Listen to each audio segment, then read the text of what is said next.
عارف والا قبولہ روڈ ناجائز منافع خوروں اور خود ساختہ مہنگائی کرنے والوں کے خلاف انتظامیہ کی جانب سے پرائس کنٹرول مجسٹریٹ کا گرینڈ آپریشن جاری رہے گا۔ جویا نیوز نیٹ ورک پلس کے عارف والا سے نمائندے احمد جویا کی رپورٹ کے مطابق پرائس کنٹرول مجسٹریٹ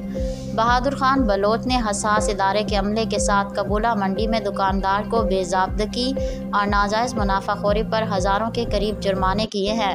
دکانداروں سمیت 2 پیٹرول پمپس کے پیمانے کم ہونے پر 5,000 5,000 اور تیسرے پیٹرول پمپ مالک کو 10,000 جرمانہ کیا گیا۔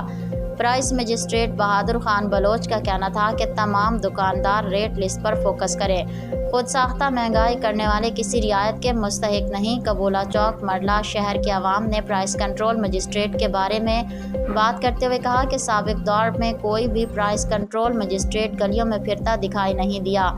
جس کے سبب دکاندار حضرات اپنے من مانے ریٹس پر اشیاء خرد و نوش فروخت کر کے ناجائز منافع حاصل کرتے رہے۔ اپنے فرائض کی ادائیگی کرنے والا پہلا افسر دیکھا ہے، جن کی وجہ سے دکانداروں میں خوف پایا جا رہا ہے اور شہر میں نظم و ضبط دیکھا جا رہا ہے۔